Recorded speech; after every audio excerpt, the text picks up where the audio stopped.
Nous allons lire de l'Ancien Testament, le livre des Nombres, chapitre 11 et verset 4.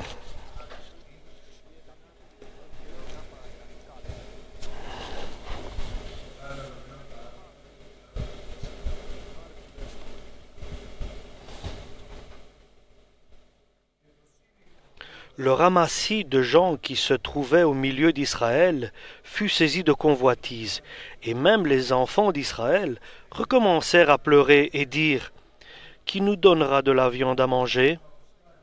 Nous nous souvenons des poissons que nous mangions en Égypte et qui nous coûtaient rien, des concombres, des melons, des poireaux, des oignons et des aules.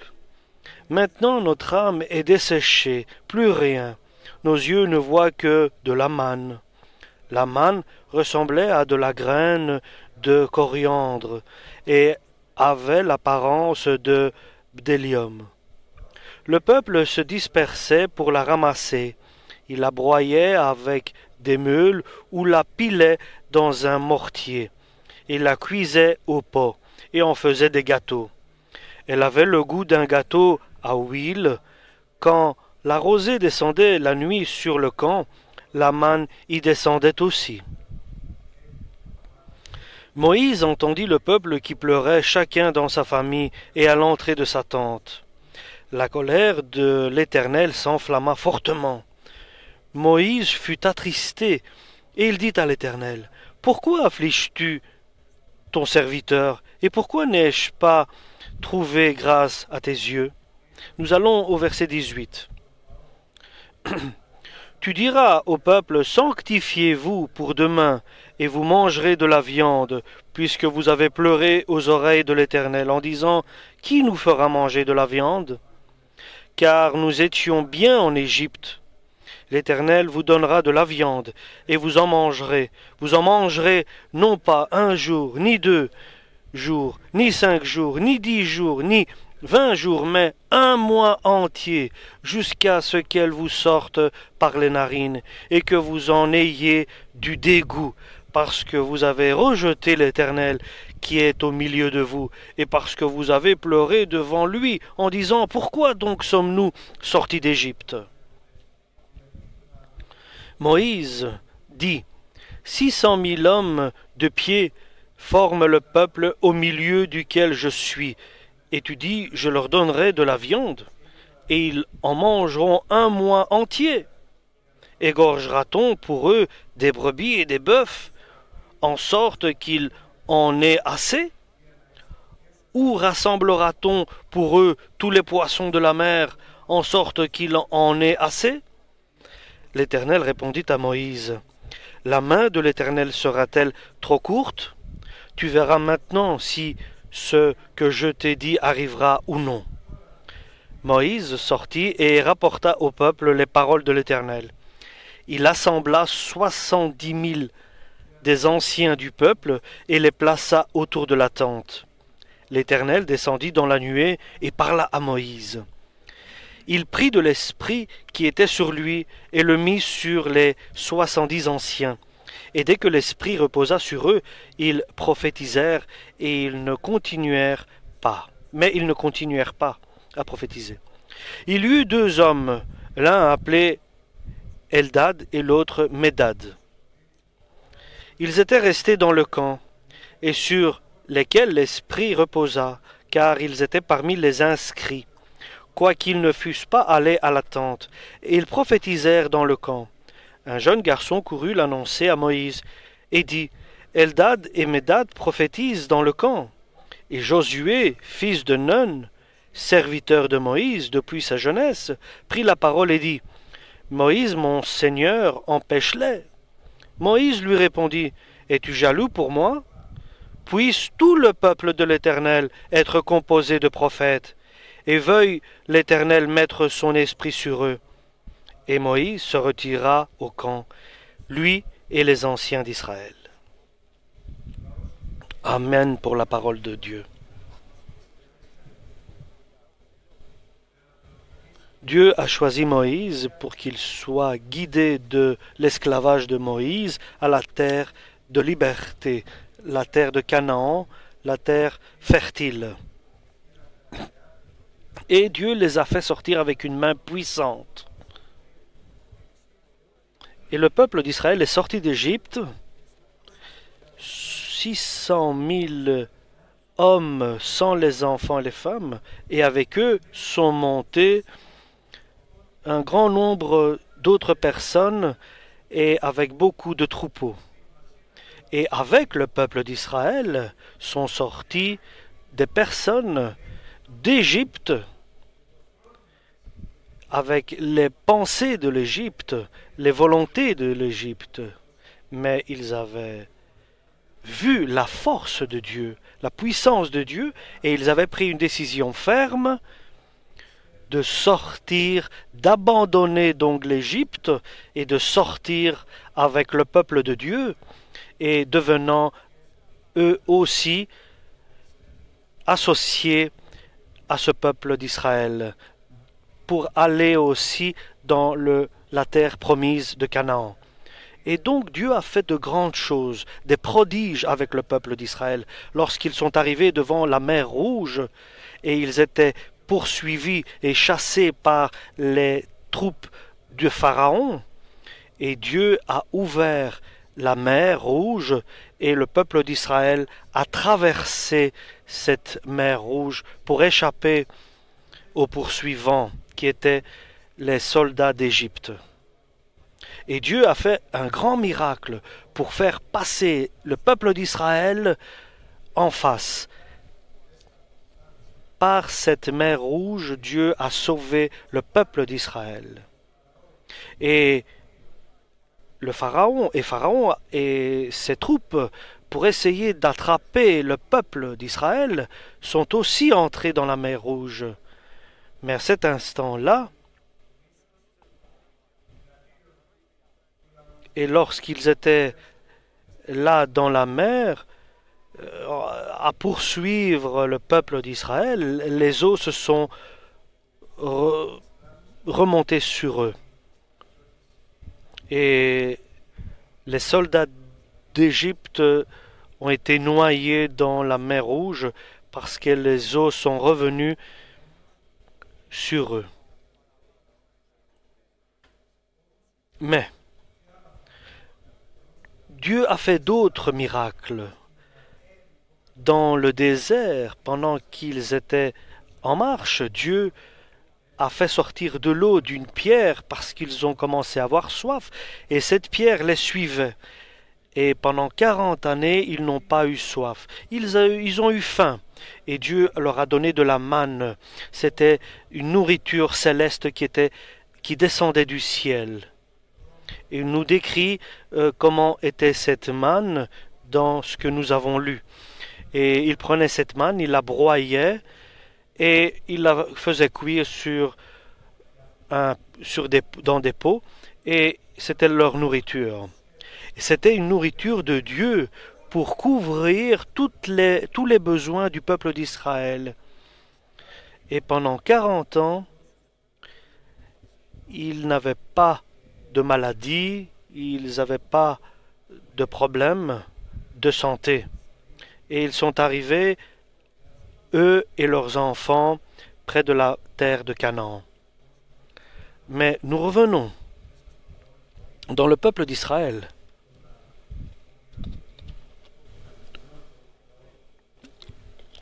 Le peuple d'Israël, parmi ce peuple d'Israël, il y avait aussi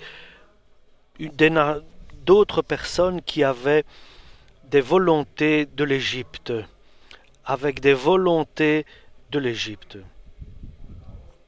Parce que d'un côté, nous avons le peuple d'Israël qui est guidé par le Saint-Esprit, et il y a d'autres personnes qui s'associent à ce peuple, mais qui n'ont pas la volonté de Dieu, mais ils ont la volonté du peuple d'Égypte. Et ceux qui avaient la volonté du peuple d'Égypte et les convoitises du peuple d'Égypte, et ces personnes-là ont se sont souvenus des légumes et de la nourriture qu'ils mangeaient en Égypte. Et ils ont influencé tous les autres membres du peuple d'Israël.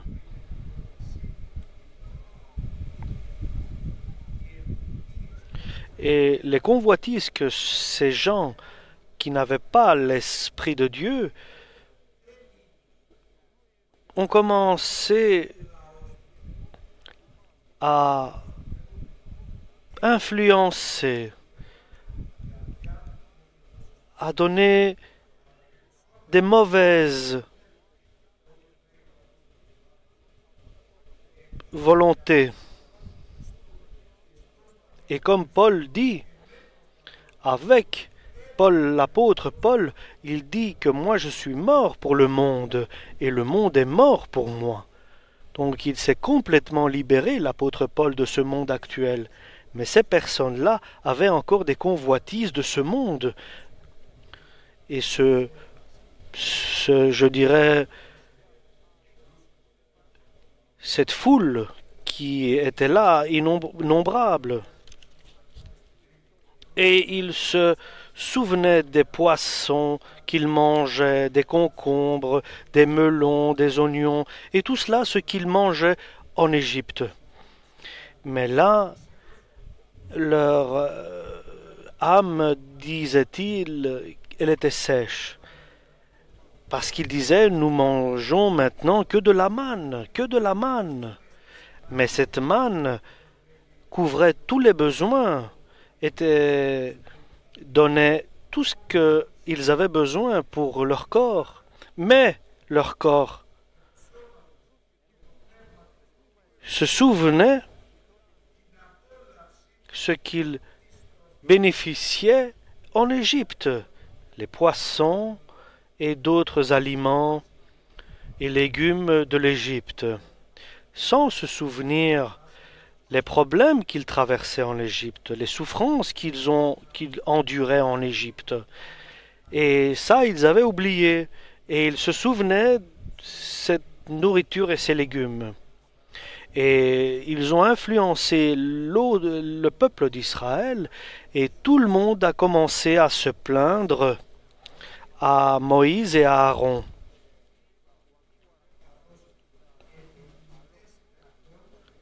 Parce qu'ils sont devenus la mauvaise convoitise, ils ont commencé à demander des choses du passé, de la vie ancienne, de l'Égypte, selon que le mode de vie de l'Égypte est monté dans leur cœur. Et voyons cette foule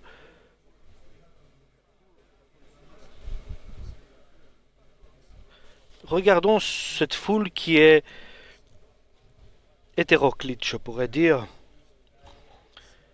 Ce sont une foule qui demande de fausses libertés et d'autres choses qui sont extérieures. C'est quelque chose qui vient et qui irrite le cœur de l'homme.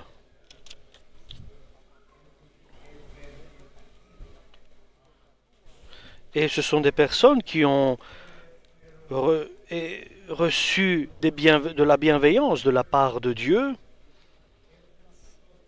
Ils ont reçu le salut de Dieu. Ils sont des personnes qui ont reçu la renaissance. Ce sont des personnes qui souvent ce sont des personnes où viendront en eux les convoitises, les désirs de ce monde. L'Écriture nous dit clairement que Dieu ne tente personne et ne disons jamais que c'est Dieu qui nous tente ou qui nous amène devant cette situation de nous tenter et de nous mettre à l'épreuve.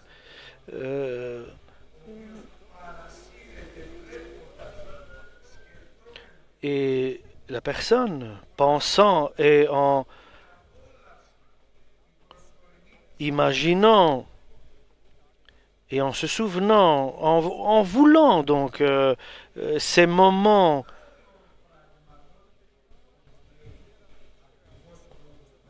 de convoitise, le mode de vie qu'il voudrait accomplir et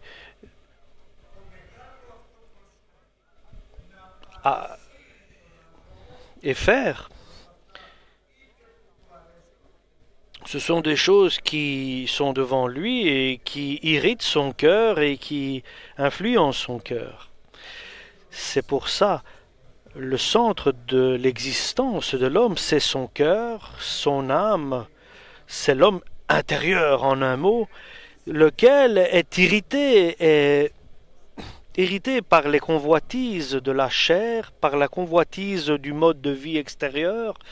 Donc, il est indispensable et nécessaire que l'homme fasse mourir les œuvres de la chair, les œuvres charnelles, et ainsi seulement il pourra, par le Saint-Esprit bien sûr, à pouvoir faire mourir ces convoitises de ce monde actuel, le mode de vie actuel, pour la croix de Jésus-Christ, pour que l'homme puisse être totalement libre et bénéficier la totale liberté que donne le Saint-Esprit. Cela, nous savons que humainement, c'est impossible, parce que les convoitises gonflent à l'intérieur. Mais le bon message, le message de l'Évangile, c'est que l'homme peut faire cela s'il veut. Il peut dominer son corps et ses convoitises, mais seulement par Jésus-Christ et par la force du Saint-Esprit. Oui, il peut y arriver. Il peut arriver à dominer ses convoitises et ses élans de désir de ce monde et de la vie, du mode de vie de ce qu'il voit. Lorsque l'homme reçoit la renaissance, lorsque Dieu libère cet homme en lui, donnant le baptême du Saint-Esprit, et surtout lorsqu'il est aussi baptisé à l'eau et qu'il reçoit aussi le baptême du Saint-Esprit, donc la renaissance, le baptême à l'eau et le baptême à l'Esprit Saint, donc l'homme peut arriver à dominer les convoitises de son corps et de ses désirs. Donc pouvoir maîtriser les désirs de son corps. Et l'apôtre Paul dit, nous remercions Dieu qui nous donne toujours la victoire. Alléluia. Mais le peuple d'Israël a laissé pleurer leur âme et leur cœur, et par cette force de la convoitise qui leur avait envahi. Donc ils pleuraient parce qu'ils avaient la convoitise de ce qu'ils voyaient. Lorsque les convoitises règnent dans l'homme, l'homme a mal, l'homme a des douleurs, l'homme souffre, l'homme pleure. Et c'est terrible, chers frères et sœurs, de voir cela. Lorsque l'homme pleure et souffre, Dieu répond alors. Et Dieu a répondu au peuple d'Israël. Il dit à Moïse, « Je les ai entendus, ce n'est pas bien ce qui se passe, mais moi j'ai décidé de leur donner de la viande parce qu'ils ont demandé. Ils ont désiré de la viande, ils ont voulu de la viande. » Dieu accomplit toutes les volontés de l'homme, lequel il voit pleurer et souffrir. Et cela, certainement, est bien, est bon pour nous, en sachant que, en pleurant et en souffrant pour Jésus-Christ, pour la vie de Jésus-Christ, pour la gloire de Jésus-Christ, que Dieu couvre et intervient. Mais c'est tragique lorsque nous pleurons pour des convoitises autres qui sont autres que la volonté de Dieu. Combien est bon Jésus! Jésus dit, demandez, vous recevrez. Il le dit vraiment. Et lorsqu'il dit, cherchez, vous trouverez. L'important est de savoir qu'est-ce que nous demandons. Pourquoi notre âme souffre? Ça, c'est la question. Moïse n'a pas cru cela, dit-il, lorsque Dieu lui a dit « Je vais donner de la viande pour tout le peuple, 1 million de personnes, pour 1 mois complètement. » Et Moïse dit « Mais cela est impossible, comment tu vas donner de la viande pour 1 mois, pour 1 million de personnes ?» Et Dieu lui a dit à Moïse, ce que nous devons comprendre aussi, nous, aujourd'hui, c'est que est-ce que la main de Dieu est-elle devenue plus petite pour ne pas pouvoir réaliser sa parole? Et Moïse a vu un genre d'oiseau. Il a vu des oiseaux tomber là où était le peuple d'Israël. Et il ramassait, et pendant 1 mois, il mangeait de la viande qui tombait du ciel. Et ceux qui voulaient le mal sont morts. Dieu les a tués, ceux qui influençaient les autres pour retourner en Égypte. Lorsque ton âme va pleurer et que tu vas crier vers Dieu, Dieu va répondre. Ton âme pleure, oui. Pourquoi? De quoi elle a envie? De quoi désire-t-elle? Et d'un autre côté, ils en avaient eu assez de la manne. Ils avaient assez de cette nourriture qui couvrait tous les besoins de leur vie. Et ils n'avaient aucune maladie, rien ne les touchait. Donc 2 choses, chers frères et sœurs, doit faire attention le chrétien. C'est le message d'aujourd'hui. Qu'est-ce qui est que tu convoites? Va devant Dieu et dis-lui. Fais attention que ce qu'il te donne va t'apporter vers la mort et vers la perdition. Et n'abandonnons pas aussi. Dans la vénération, Dieu a donné dans son Église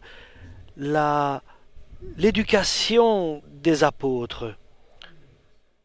Ça, c'est l'Église de Jésus.